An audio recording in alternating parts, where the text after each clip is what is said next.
ముందున్నవాళ్ళు, వేదిక మీద ఉన్నవాళ్ళు కూడా మాతృభాషను కాపాడుకోవాలి, దాన్ని బాగా ముందుకు తీసుకెళ్ళాలి. ఈ విషయంలో మనం కానీ బాగా చొరవ తీసుకుంటే అది రామోజీరావు గారికి మనం అర్పించేట ఒక మంచి నివాళి అవుతుందని చెప్పి సందర్భంగా నేను మనవి చేస్తున్నాను. ఈరోజు మనం ఒక మహోన్నతమైన వ్యక్తి, బహుముఖ ప్రజ్ఞాశాలి, అక్షర శక్తికి సరికొత్త నిర్వచనం ఇచ్చిన పాత్రికేయ రాజర్షి అని చెప్పవచ్చు. ఆయన శ్రీ రామోజీరావు గారు, వారిని మనం ఇవాళ స్మరించుకుంటూ ఉన్నాం. స్వయం కృషి, క్రమశిక్షణ, పట్టుదల, చిత్తశుద్ధి, కార్యదీక్షలే ఆయుధాలుగా అనేక రంగాల్లో విజయాలు సాధించి భవిష్యత్ తరాలకు మార్గదర్శనం చేసిన శ్రీ రామోజీరావు గారి జయంతి సందర్భంగా వారి స్మృతికి నివాళులు అర్పిస్తూ ఉన్నాను. శ్రీ రామోజీరావు గారు లేని రామోజీ ఫిలిం సిటీని, రామోజీరావు గారు లేని ఈనాడుని, వారు నిర్మించిన ఇతర సంస్థలని నేను ఈరోజు కూడా వారు లేరనే వాస్తవాన్ని జీర్ణించుకోలేకున్నాను. అలాంటి గొప్ప ముద్ర ప్రజా జీవితంపై వేసినట్టు మహనీయుడు ఈ మధ్యకాలంలో మనకు మరొకరు కనపడరు. శ్రీ రామోజీరావు గారు ఒక వ్యక్తి కాదు, ఒక శక్తివంతమైన వ్యవస్థ. జనహితమే జర్నలిజం. ఇప్పుడు మనం అక్కడెక్కడ చూస్తున్నాం, జర్నలిజం అంటే ఎర్నలిజం అని. ఎర్నలిజం అంటే డిక్షనరీ విడుదల చేశాం కదా, సంపాదించుకోవడం. సంపాదకుడు అంటే సంపాదించేవాడు అనే అర్థం ఇవాళ కొంతమంది అందరూ కాదు, ఇంకా చాలామంది మంచిగా, నీతిగా, నిజాయితీగా, పద్ధతిగా ఉన్నారు. కానీ కొంతమంది ఆ పెడధోరణులు ఇవాళ చూపిస్తూ ఉన్నారు. వారు జనహితమే జర్నలిజం అని నమ్మి ఆచరించినట్టు మహామనిషి. సాధారణ రైతు బిడ్డ స్థాయి నుంచి ప్రపంచమంతా తెలుగువారి వైపు చూసేలా ఎదిగిన వారి జీవితం యువతకు ఎంతో స్ఫూర్తిదాయకమైనది. వారి సంస్థల ద్వారా ఎంతోమంది ప్రత్యక్షంగా, పరోక్షంగా ప్రయోజనం పొందారు. తెలుగు ప్రజల గుండెల్లో వారి స్థానం శాశ్వతం, వారి కృషి చిరస్మరణీయం అని చెప్పి ఈ సందర్భంగా నేను మనవి చేస్తూ ఉన్నాను.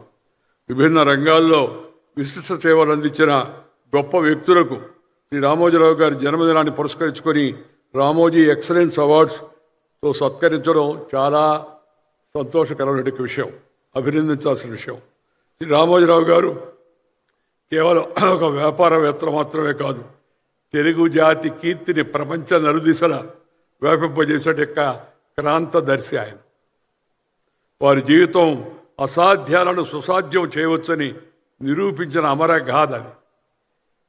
రామోజీరావు గారి విజయం సామాజిక నిబద్ధతనే పునాదిపై నిర్మితమైన ఒక మహావృక్షం అది. మీది ఏ పక్షం అని అడిగితే ఒకసారి ఆయన నేను ప్రజాపక్షం అని చెప్పాడు. ఆయన ఏ పక్షం, లెఫ్టా, రైటా, లేకపోతే స్ట్రైటా, సెంట్రిస్టా అడిగితే ఆయన నేను ప్రజాపక్షం అని చెప్పి అన్నాడు. మనకి ఈనాడు పత్రిక ఈటీవీలో రోజు కనబడుతూనే ఉంటుంది. అది ఈ వారి యొక్క జీవితం వాస్తవంగా నేటి యువతరానికి ఒక పాఠ్యాంశం కావాల్సిన అవసరం ఎంతో ఉంది. స్వయం కృషితో ఒక సామాన్య మానవుడు అసామాన్య స్థితికి ఎలా ప్రపంచ ప్రఖ్యాతి సాధించగలనే దానికి వారి జీవితం ఒక ఉదాహరణ. I feel that it should be a lesson for the younger generation so that they can also improve their life and then do something meaningful to the society. ముఖ్యంగా Margadarsi chit funds, Priya foods, Kalanjali, Mayuri films వంటి విభిన్న వ్యాపారాలను ఒకే గొడుగు కింద నడిపి వాటిని విజయపథంలో నడిపిన తీరు ఆయన దూరదృష్టికి, అద్భుతమైన నిర్వహణ సామర్థ్యానికి, కార్యదక్షతకు నిదర్శనమని నేను భావిస్తూ ఉన్నాను. ప్రతి వ్యాపారాన్ని కేవలం లాభాపేక్ష కాకుండా వినియోగదారులకు నాణ్యమైన సేవ అందించాలనే ఉన్నత లక్ష్యంతోనే ఆయన ప్రారంభించిన అదే సంస్థ, ఆ సంస్కృతి కూడా నేడు కొనసాగుతుంది. రాబోయే రోజుల్లో కూడా ఇదే సంస్కృతి కొనసాగించాలని నేను భావిస్తూ ఉన్నాను. రామోజీరావు గారి సేవల్లో అత్యంత ముఖ్యమైనది, ప్రతిభావంతమైనది జర్నలిజం. 1974లో విశాఖపట్నం కేంద్రంగా ప్రారంభించిన ఈనాడు దినపత్రిక తెలుగు మీడియా చరిత్రలో ఒక సరికొత్త అధ్యాయాన్ని రచించింది. అంతకుముందు కేవలం పఠనాలకే పరిమితమైన వార్తలను పల్లె పల్లెకు చేర్చి పత్రికా భాషను పండితుల భాషగా మార్చి సామాన్య ప్రజల వాడుక భాషగా దాన్ని తీసుకొచ్చారు. అలాగే ప్రజానాయకులు కూడా, రాజకీయ నాయకులు కూడా చాలామంది రామోజీరావు గారికి రుణపడి ఉండాలి. ఎందుకంటే పెద్ద పెద్ద వాళ్ళు పెద్ద స్థాయిలో ఉన్నవాళ్ళు కాదు, గ్రామ స్థాయిలో, మండల స్థాయిలో, జిల్లా స్థాయిలో ఉన్న నాయకులు గుర్తించి ప్రోత్సహించి వాళ్ళని ఎదిగే విధంగా శ్రీ రామోజీరావు గారు ఈనాడు పత్రికను నడిపారని చెప్పి మనవి చేస్తున్నాను.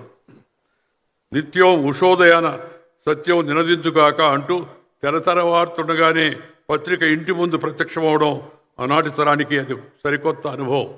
వారు ఈనాడు పెట్టినప్పుడు రామోజీరావు గారు జర్నలిజాన్ని కేవలం వార్తలు చెప్పే సాధనంగా చూడలేదు, దాన్ని ప్రజా సమస్యలను వెలుగులోకి తెచ్చి అన్యాయాలను ఎదురిచ్చే, సమాజ హితం కోరే ధర్మ యుద్ధానికి ఆయన పత్రికను ఉపయోగించారు. ఎన్నో సవాళ్లు, అడ్డంకులు ఎదురైనా పత్రిక ఎప్పుడు నిజాయితీ, నిష్పాక్షత విలువలకు కట్టుబడి ఉండేలా చూసుకున్నారు. ఆయనకు ఎదురైన ఆటుపోట్లు సందర్భం కాదు, అవి సామాన్యమైనవి కాదు.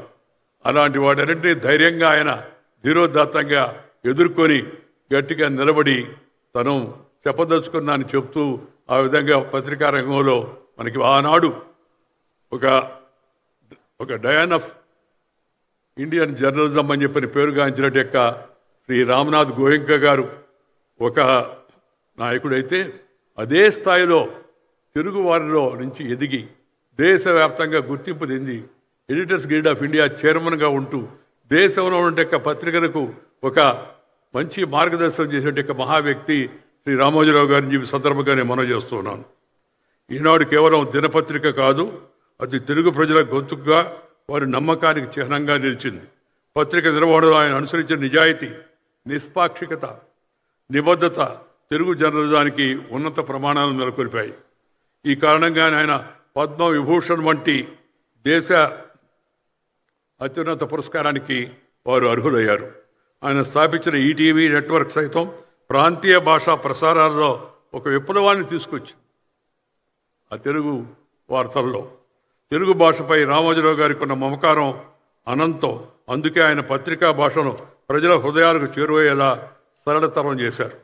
తెలుగు భాష వైభవాన్ని పెంచే లక్ష్యంతో రామోజీ ఫౌండేషన్ ద్వారా ఉత్తమ ప్రమాణాలు కలిగిన నిఘంటువులను రూపొందించి భావితరాలకు గొప్ప వారసత్వాన్ని వారు అందించారని చెప్పి నేను మనవి చేస్తున్నాను. తెలుగు నుంచి తెలుగుకి వాడుకలో